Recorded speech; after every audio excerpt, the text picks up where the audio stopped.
Welcome everyone to Sensing Vitality. I'm Annie Thoe, and I'm interviewing today Sy Montgomery, one of my all-time favorite naturalist writers. And not only does she write about nature, but she just writes about life. And I have a whole bunch of her books. One of the first books I ever bought, The Curious Naturalist, which is just me in general. But I love that book. And then another book, I'm going to go through a couple of them here. Journey of the Pink Dolphins. What a great story. It's hard to believe it's real. It's just amazing. Also to mention another favorite, The Soul of an Octopus, How to Be a Good Creature. And then your latest also book on of time and turtles, looking at turtle rehab and just, oh gosh, so many things. Wait. And then of course, we're here to talk about octopus, but the octopus scientists, because there's all these great photos. And it goes well with Sy's recent book on the secrets of the octopus, which is the National Geographic special 3-parter you can stream, and it's fabulous. Wonderful footage and just great new research on octopuses. And I want to just say a few words more about Sy, who has currently, I don't know, you probably have a lot more than 34 books, but you got so many books, it's like 2 pages of books for adults and kids. As you can see, I'm just delighted to have you here. You can go to her website and read more about her background, all the different animals she's written about, the adventures she's been on. She's been compared to the real live Indiana Jones. And for all the women out there and young girls, such a great role model for what women can do, not only in nature, but in writing. So welcome, Sy. And I'm on the West Coast. I'm in my Seattle Feldenkrais office here. I teach awareness through movement, and I teach people using nature to help people become more alive, more aware, and heal from injury. The reason I have you here is that I just have been doing 2 months of classes working with the octopus and what we can learn from the octopus. How can we heal, regenerate? How can we expand our awareness, our consciousness? How can we have more sensitive touch with our fingers and toes? I've had just revelations working with the octopus this last couple months, and I thought I got to get Sy on to talk about her experience with the octopus. So first of all, just tell me what you're doing lately with the octopus. You've done so many books, the film. What's fresh for you with working with the octopus? Well, just last Wednesday, I went back to New England Aquarium to visit my old friend Sedna. I met her just maybe three times before, and she's now elderly. And when octopuses become elder, they senesce. Anyway, I went to meet her and kind of say goodbye to her and meet the brand new little baby male who Mm. is now behind the scenes in quarantine, who hasn't even been named yet. But surprise, surprise, turns out Sedna was a he and not a she. They found a spermatophore in the tank, and that had to have been Sedna's. So they're always surprising us. And the Wow. sweet little new male, oh my gosh, he's about 8 pounds. Yeah. And he's you can tell if an octopus wants to approach you. And you can also tell if the octopus wishes you would go away. They make this very clear. Interesting. And he was a little bit shy because he'd only been there 2 weeks. But you always get that Sistine Chapel moment, where you're reaching your finger out, Yeah. he's reaching his arm out, and you're just about to touch, and it's just magic when it happens, particularly, since you have to do everything on their terms. Yeah. And that's always such a thrilling and humbling moment. And each octopus, of course, is as different as each person. Yeah. So you need to open your soul up to whoever that octopus is. Mm. And it does kind of crack open parts of your senses that you may not normally be using, but are available to us. We can't taste with all of our skin like an octopus does, but we do have our tongues, so we can imagine that. And we can imagine that the octopus is enjoying exploring the taste as well as the feel of your skin and of his, the water that he's in and the things in his tanks. Um, your imagination gets a real workout when you're Yeah. with an octopus, trying to figure out like what are you experiencing and how can I make your day more interesting and how can I establish a connection with the one and only wild and precious you that Mm. is, the octo who you're meeting. Yeah. So one of the things that has impressed me, because I've studied nature for a long time, is how absolutely brilliant octopuses are and how we find more and more like they're considered genius level in math and so forth. And when I look at personally the gifts of the octopus, I think immediately of touch because of their sensitivity and also their vulnerability of not having a skeleton, right? And so Mhm. I'm curious how you've spent so much time touching octopus and hanging out with them. How has their touch affected your own touch compared to other animals you've connected with over your life? Yes, I mean, some animals don't really want you to touch them. A lot of them do, and they enjoy gentle touch. To me, it was sort of a revelation when I began working with octopuses in 2020. Let's see, it was 2011, March of 2011. I met my first octopus, Athena. I had no idea what to expect from this individual. I had never touched or really interacted with a giant Pacific octopus before. Very few of us have. I was not then a scuba diver. I am now. And I was surprised and delighted to see that we both enjoyed gentle touch so much. Mm. Now, with an octopus, the sensation has to be quite different because they're tasting as well as feeling you, and their skin, it's sort of like this is going to sound icky, but it's sort of like the villi of our intestines. It's very permeable to stuff. And we don't normally experience what our intestines are feeling. It's better to think of it as like our tongues, but it's even more permeable than that. And it's delicate like an amphibian's skin. And if you one of the things that I get to do every spring is I help cross salamanders Mm. in the spring rains because they'll get run over by cars. And you have to be really careful. There's nothing icky on your hands Right. because their skin is so permeable. Yeah. So we're always very careful to wash our hands Yeah. and not put like insect repellent or anything like that on it. Um, One way I learned how perceptive their skin is I brought my best friend, Elizabeth Marshall Thomas, whose work you may know. She lived with the Bushmen, now called the San, in Namibia in the 1950s. Yeah. And she's great with every animal I've ever known. She's studied mountain lions and regular lions and written about dogs. And so she was dying to meet my octopus friends. But when she touched Octavia, the two of them were completely disgusted with each other.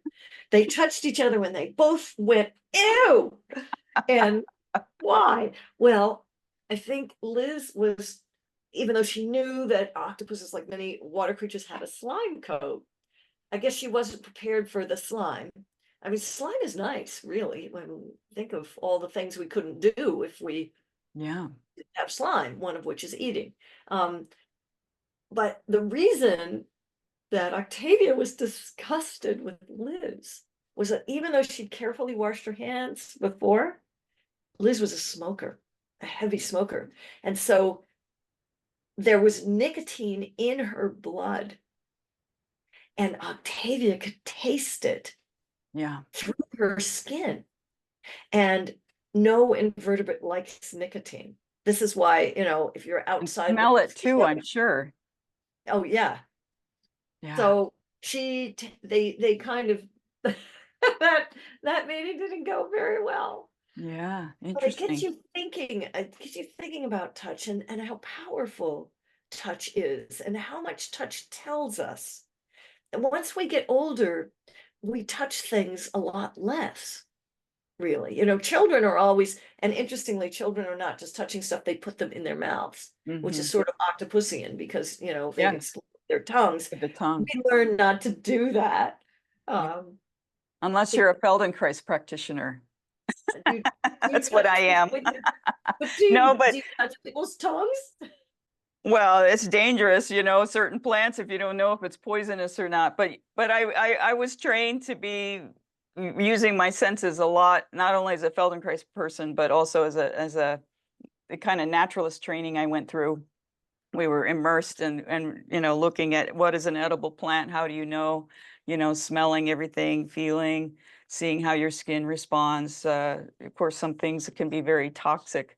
I'm intrigued with what's similar between humans and octopuses because um, as humans, look, we have to wear clothes. We're very, very vulnerable species, and I look at how we contrast. Every time I teach a class, I'm comparing an animal with the humans and like, what do we learn from these animals?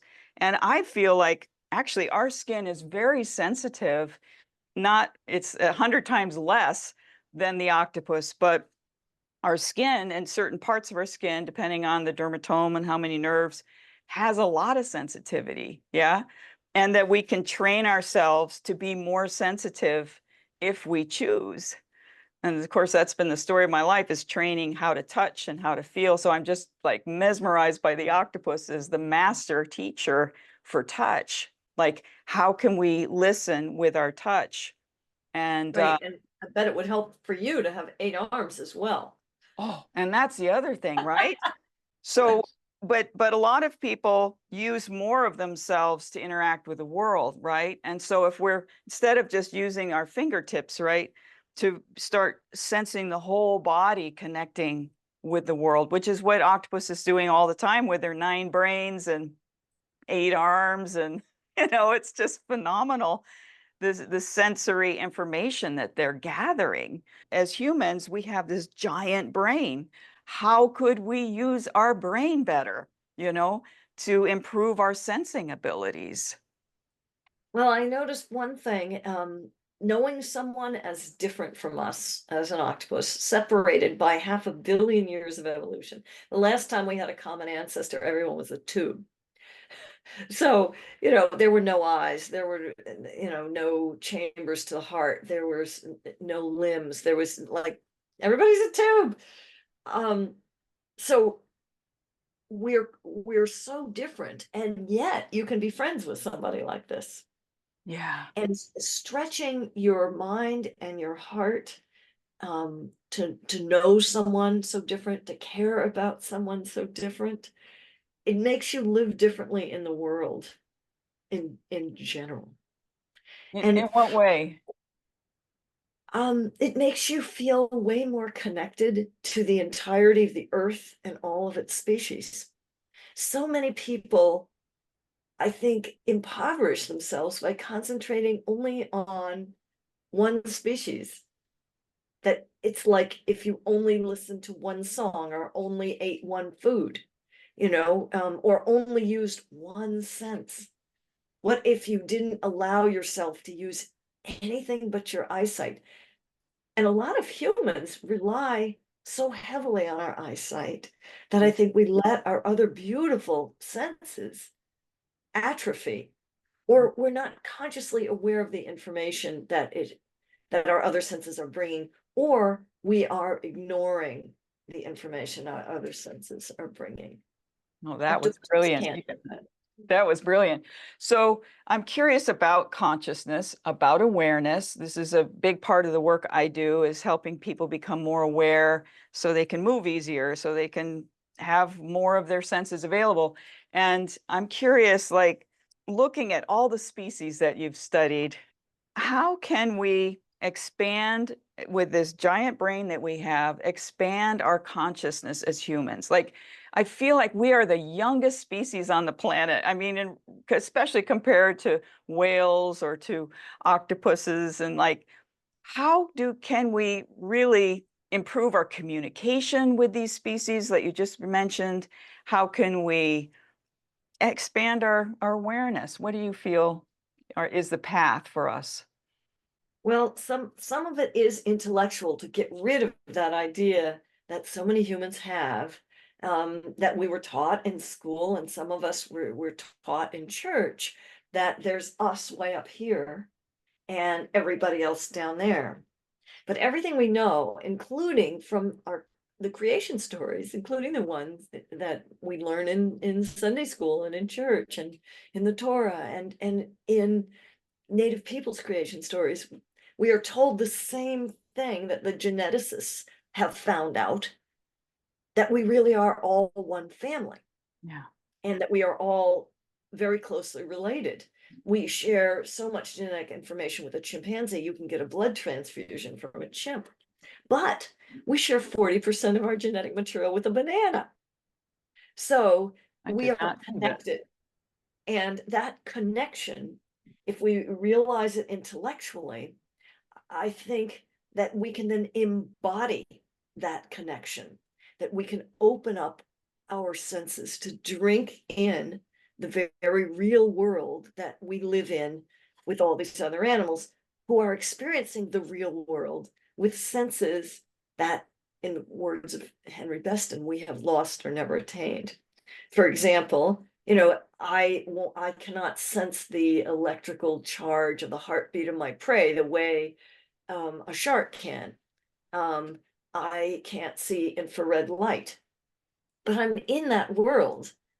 And if I can watch another creature interacting with the world in a way that, deeper than what I can experience with my own senses, I think that just shines a light on the glory of being on this planet with all of these marvelous creatures who are part of our family. Mm. And it encourages us to reach out and learn more about these creatures. And how do we do that? Well, with our minds, yes, but also with our senses. We need to remember how to be still and how to listen and how to pay attention to what things smell like and feel like. We need to get rid of all these twitchy phone things and screens. And I mean, it's useful to have them in some senses, but when you go out into the real world, the green world, the world that renews us, the world that sustains us, our real home, we need to leave all that stuff behind and tap into the wisdom of our ancestors who go back to the single-celled organisms, and the ancestors that we share with all of the animals. I often think of whenever I'm experiencing even a feeling that I don't understand where it comes from. If I'm experiencing even pain, I realize that my body literally embodies the wisdom of all of our ancestors. If something hurts, it's because it's genetically encoded to let you know this hurts so that a shark doesn't come and bite it off, or that you don't walk on the hurt thing, or that you fix the hurt thing. You don't want to just run around spurting blood, or a predator will come. All our bodies are set up. They know how to be healthy, I think. And sometimes I think people just get mad at themselves when our bodies are trying to protect us And warn us. and warn us. Exactly. It's like bird alarm. It so is. The birds will start cheeping if you're near their nest, particularly if you're near their territory or nest. And if we just ignore that, it's like barging into a neighbor's house without knocking, right? Yes. We're not listening to the messages of our neighbors and these other inhabitants of this family, And it's like not knowing how to respect nature yet, I feel. You know, like I don't feel humans have the evolution yet. Maybe we did, our ancestors did, knew how to knock on the door and be more respectful to their, you know, the fellow animals and birds in their area. But I feel like we've forgotten these are our relatives too. Yeah. Yeah, exactly. And when I say our ancestors, I don't just mean our human Human ancestors. Of ancestors. course, Yeah. I mean all the way back, all the way back to that first single-celled Yeah. creature. That makes me feel wonderfully connected, and it makes me feel safe too, to be embodied, to be cradled um, in the entire world, and the oceans and the forests and you know, I don't feel lonely because I find it easy to make these connections. And I think a lot of I think we're soul sick a lot of the time, and that this translates into feeling bodily sick. Um, but I think that feeling is trying to warn us and tell us you got to do something differently. What we're yearning for is connection. I love what you were doing, Annie. I love what you were doing, reconnecting people with the natural world. And all of these animals are just fantastic models for us of Yeah. how to live fully in the world. Yeah. How do you feel octopuses communicate? Like, you know how every species, they have their own way of communicating. It's almost, you know, we can only compare with human languaging, how different cultures have different words and different ways of communicating. And I'm curious what you have learned about communication with animals, how animals have communicated with you, and certainly in your books about the octopus, you can see how they're communicating with Mm. you. But what have you feel you've learned about animal communication, how we can connect with not just animals, but all species? Well, octopuses, one way they communicate is by changing color, shape, and pattern. And some of these things you can look it up. If an octopus uh, is frightened of you, one of the things they might do is they might change color. They might make an eye bar to make their eyes look bigger, which makes them look like a larger animal. They may point their funnel or their jet Yeah. at like a water cannon. Um, they may put their arms up and all their suckers out like this, like you would push your hands uh, up. Now, when I started though, I knew none of this. And I really wondered, would I be able to read the feelings of a giant Pacific octopus? And of course, if you pay attention, you know exactly what your dog is feeling. You look at the ears, look at the tail, look at the face, look at the lips, look at the eyes. Same with, horses, they Yeah. pin their ears back, you get away from them. I knew that I could read mammals pretty well, but Mm. an invertebrate like an octopus, and I did not expect to be able to read Athena and then later Kali and Octavia and the other octopuses I knew. I did not expect to be able to read what they were saying, but I clearly did because they chose to approach me.